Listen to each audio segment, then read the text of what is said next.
All right. Good evening, everyone, and thank you for joining us for this month's episode of Paw Talk, which is our monthly educational webinar. I'm Dwight with Centinela Feed and your moderator for tonight.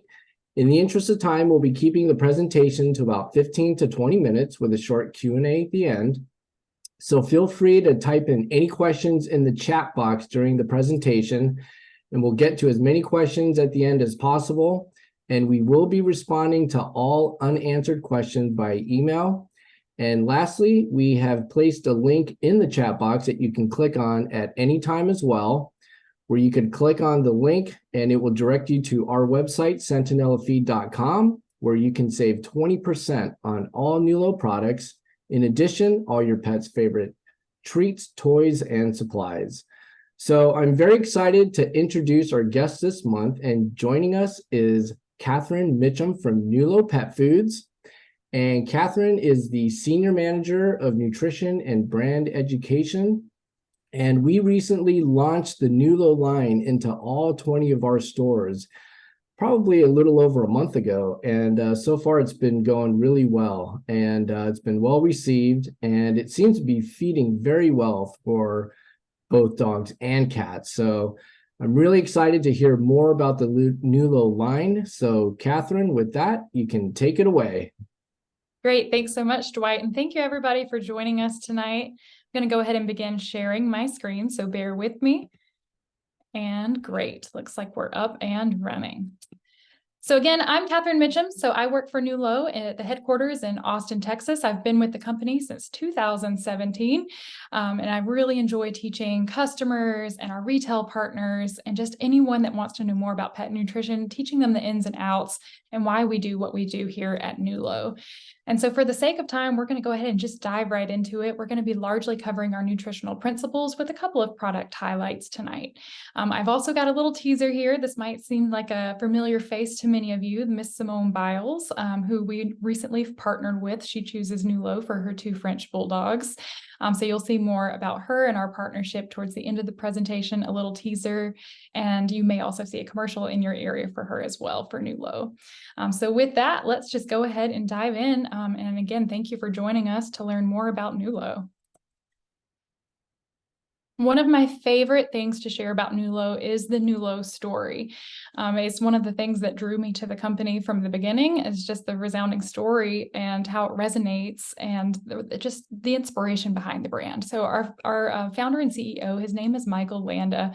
At the time of his inspiration for Nulo, he was actually running another very successful business at the time on the West Coast called the Pet Staff. And it was a company that was designed to hire employees to go into the homes of pets while the pet parents were away, whether that be for the day or for the week or the month for vacation, whatever it may be, so that those pets didn't have to go into boarding facilities, but instead could be delivered care directly there in their homes. Very successful business, but one of the problems that he ran into with his business was that he wasn't able to hire enough employees that were able to effectively administer insulin shots to diabetic pets.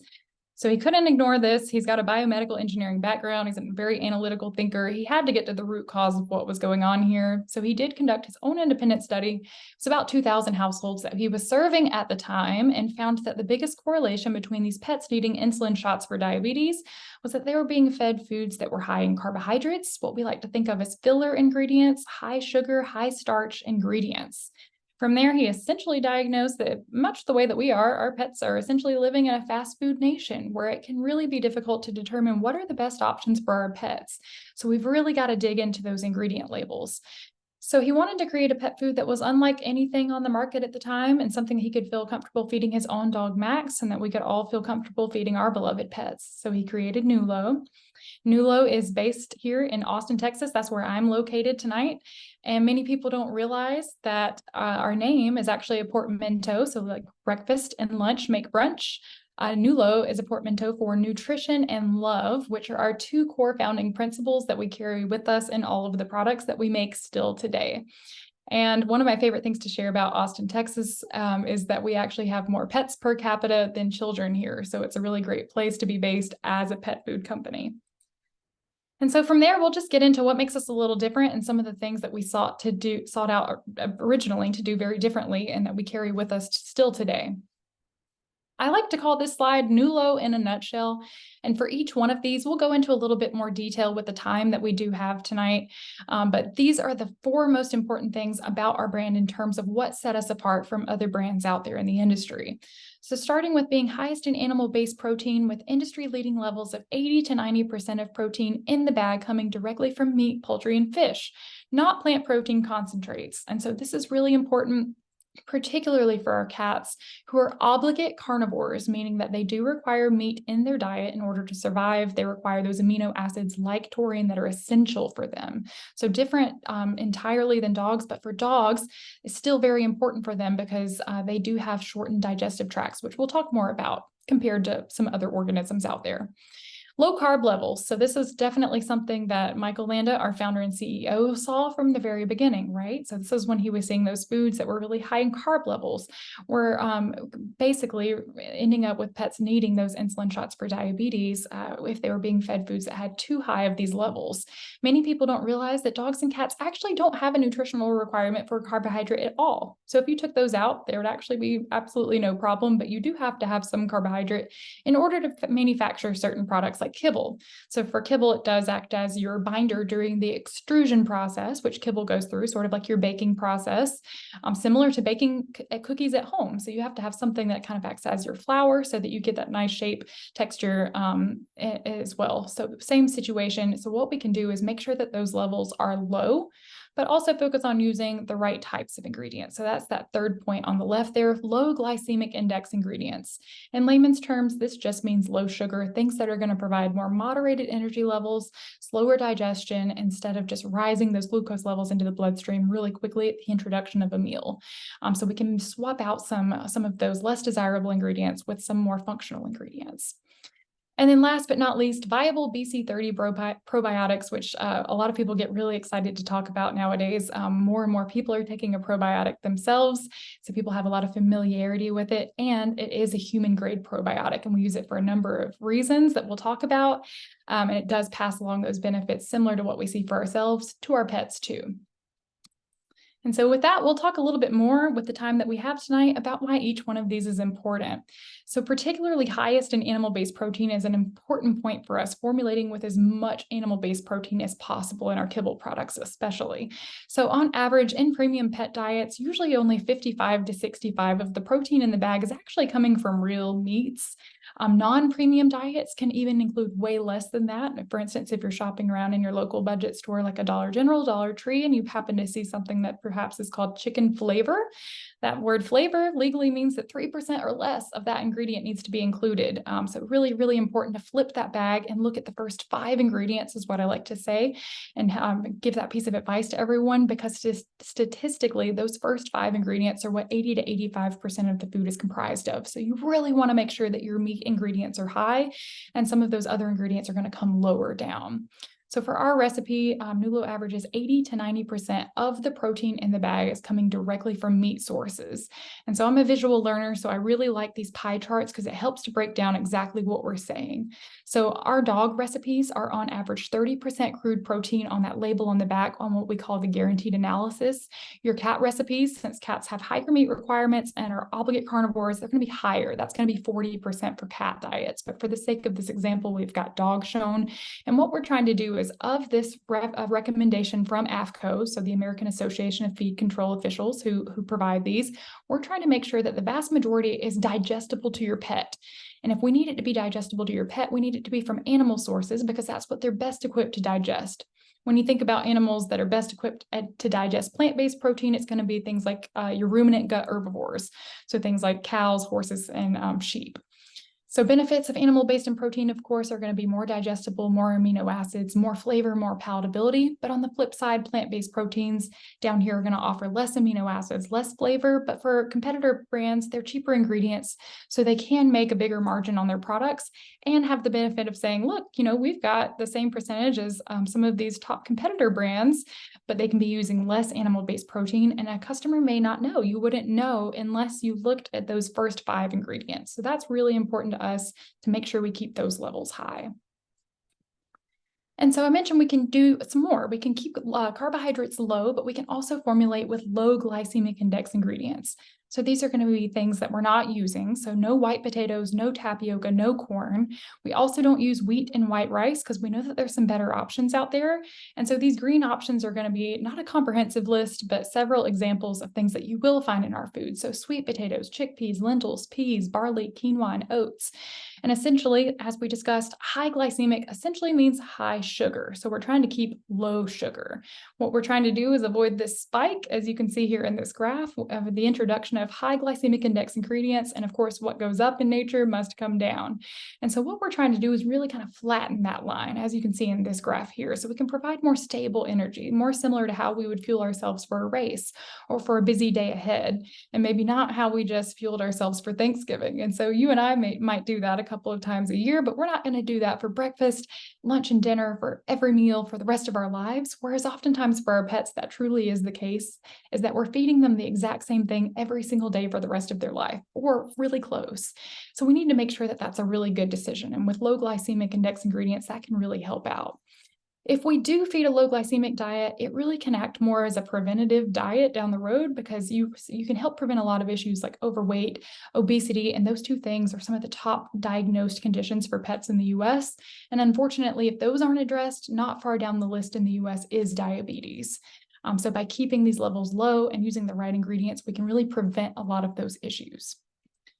And then last but not least on the core nutritional principles is the BC30 probiotic. I mentioned it's a human grade probiotic, so you may already be familiar with it, especially if you're a tea drinker. Bigelow Tea offers a line with the BC30 probiotics in it. The strain name is Bacillus coagulans. We use it because it's a spore-forming strain able to survive a number of different environments. So we're actually able to add it to the ingredients before we cook it. Survives heat, cold, the cooking process, shelf life, as well as the stomach acid, which not all probiotics do. Something that you maybe haven't thought to think about, but a probiotic actually sometimes can be rendered inviable as soon as it hits the stomach acid of your pet, but you need it to survive to make it to the lower intestine where it goes to work, proliferates, multiplies, and does the work you need it to do. So benefits of BC30 include things like improved digestion and nutrient absorption, reduced gas and improved stool quality, and then of course just overall improved intestinal and immune health, very similar to the research linked on the human side. We see that in the research on the pet side as well. And I like to include this fact here because sometimes our customers will ask, can my pet overdose if I'm already feeding kibble that has a probiotic and maybe I'm feeding a treat too? Is there such thing as too much? And the answer is no. So when fed to pets over a period of 7 days, there was a 780% increase in viable spore count in the animal stool, which tells you two important things. One is that it's really proliferating and multiplying, but two is that it's safely exiting. So really great to be able to pass these benefits along to your pet with every meal.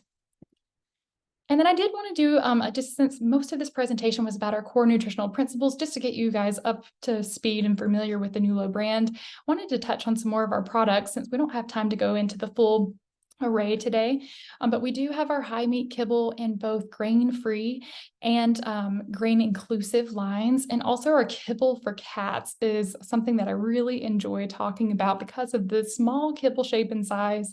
Many people don't realize, but for the dentition of cats, the teeth, they don't have molars designed for crunching and grinding. They're designed for ripping and shredding. So in the wild, they'd rip off a large piece of flesh, swallow it whole, and that provides greater surface area for digestive enzymes in the gut.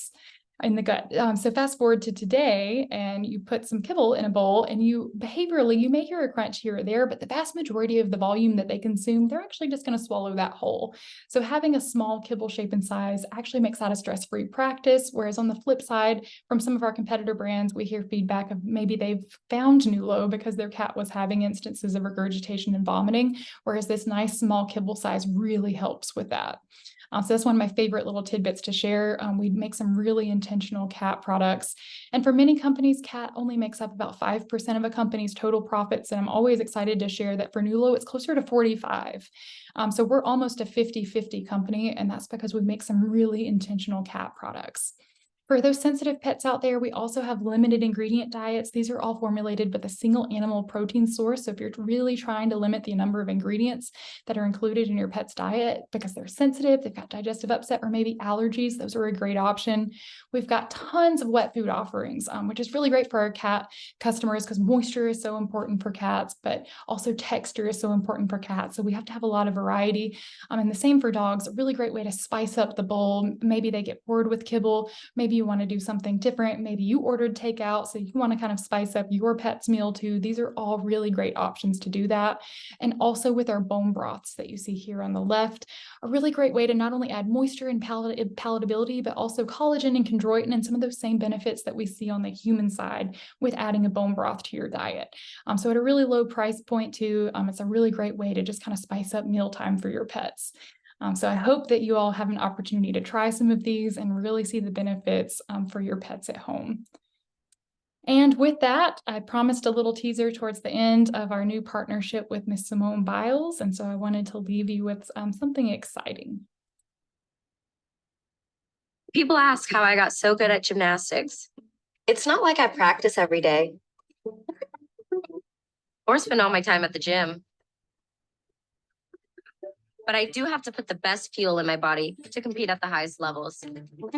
That's my secret, great nutrition.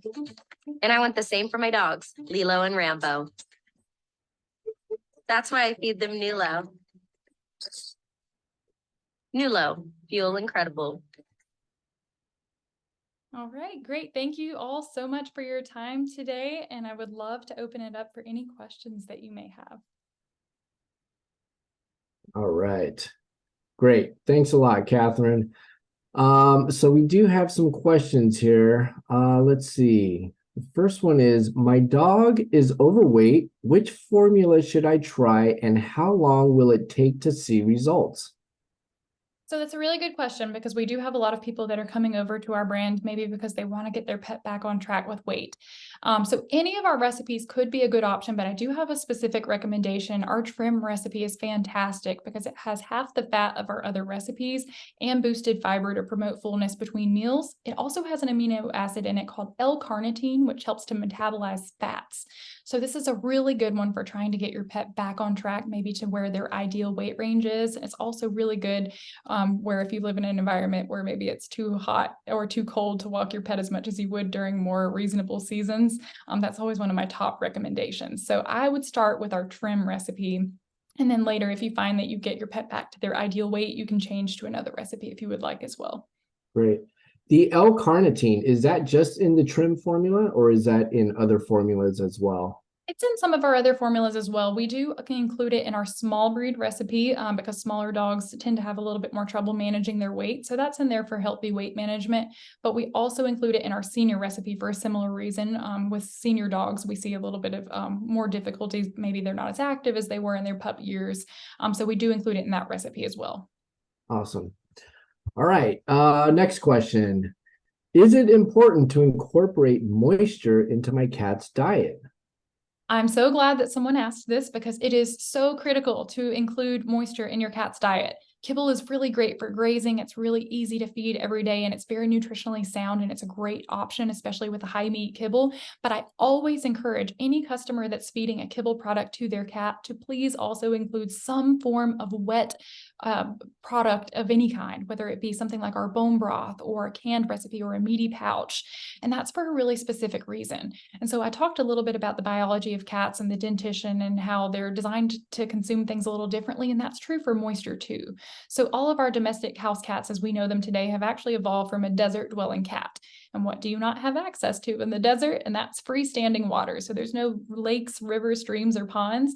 And so you may notice at home that if you put out a bowl of water for your cat, they might not touch it all week. You may have to just top it off here and there. Whereas if you have a golden retriever at home, you often would probably have to fill it multiple times within the same 10-minute span. And that's because your dogs have a much larger thirst drive, whereas your cats are actually designed to get their moisture directly from their diet. So that desert cat would kill a desert prey item like a rabbit. And so that would be their moisture for the week. And it was similar to 80 to 85% moisture in a prey item, depending on what you are. And that's similar to what canned recipes are. So it makes sense that some of the top issues that we see with cats today are things like urinary tract infections, urinary crystals, gallstones. It's because they're not meeting that water requirement. Kibble on average is about 10% moisture. So I mentioned kibble's great, but you should also be adding some form of moisture to your cat's diet, and it can really help to mitigate a lot of those issues that we see with cats. Interesting. So would you suggest maybe even doing an all canned diet for cats or some kind of a hybrid between the two and mixing them? I always kind of recommend hybrid because cats just being as finicky eaters as they are, kibble's a really great option to be able to leave out for grazing. So that's my favorite use for cat kibble, because it's really hard to leave out wet foods. You really should take them up within an hour or so of it sitting out for ideal freshness. So ideally, I would say a little bit of both, kibble for grazing and then potentially your major meals provide some form of wet food. All right, great. All right, let's see. Our next question. I feed my dog Kirkland food from Costco and notice that it contains meals. Are meals the same as meat? So that's a good question. There's a lot of confusion out in the world about what a meal is. And so a meal is not essentially bad. What you want to make sure that it says is it needs to be specific. So you want it to say not meat meal. Meat meal means that it could be anything. It means that they're taking whatever's cheapest at the market at that time. You want a company to specify it. So it should say chicken meal or pork meal or beef or salmon meal. It needs to tell you exactly what it is. And you don't want it to say meat byproduct meal or chicken byproduct. You don't want the byproduct because byproduct is also kind of a way for them to not name it, because byproduct could technically be beaks, feathers, and those types of things. So you want it to be the named meat. But meal in itself is not a bad thing because it's really essentially just striated muscle tissue with moisture removed. So that's really what it means, is that there is no moisture. So if you see chicken on a label versus chicken meal, one is including moisture and fat and the other is not. It's just going to be protein and water removed. So ideally in a food, you would like to see both because there is some benefit to including a chicken meal with a paired wet food. So that's something similar to what you'll see in Nulo recipes. We lead with a fresh meat followed by generally in our main recipes 2 meals after that. That way you can keep meat high because you've got the moisture removed, right? But that first fresh ingredient includes fats as well as some other minerals and different things that come along with a fresh meat. So no, to answer your question, meal is not inherently a bad thing. You just want to make sure that it's a quality ingredient. So it should name the protein and it should name it without byproducts. Got it. Is one more digestible than the other, the meat versus the meal? So there haven't been really much research to show that one is more digestible than the other, because really all that's been done is it's pulled out the moisture. So it's similar to, if you and I eat something that's dehydrated. So for instance, I love to snack on those dehydrated fruits. And so of course you're going to lose, a little bit there because you're not going to have all of the different things. And so that's why I mentioned it's important to have maybe a fresh meal paired in there with it too, because that's going to come with kind of the full scope of what the ingredient you're dealing with is. Whereas during the process of pulling out that moisture and fat, you do lose some. So it's really nice to be able to pair it. But when you have meals accompanying with it, you can keep that protein high, if that makes sense. All right. And our final question is, can the bone broth be given to cats and dogs? I have both, so I would love to have one where they all share. Great question. Yes, so it is ideal for both. There's not something in it that one can have that the other can't. It's one of our only products where it's actually geared towards both dog and cat. So it's really good if you have both in your household. A great way to add flavor, palatability, of course, and then for your cats, particularly moisture. But for both dog and cat, it's just really a great way to add added nutrients, but also flavor to kind of spice up mealtime. Great. All right. Well, that's all the time that we have tonight for questions. Thank you again, Catherine, for your time and educating our guests. And be sure to keep an eye out in your email inboxes or on our social media pages for next month's invitation to Paw Talk. The discount link has been posted again in the chat box where you can click on that and save 20% on your purchases tonight. And thanks everyone again for joining, and we'll see you again next month. Bye-bye. Thank you, everyone. I hope you all get to try Nulo.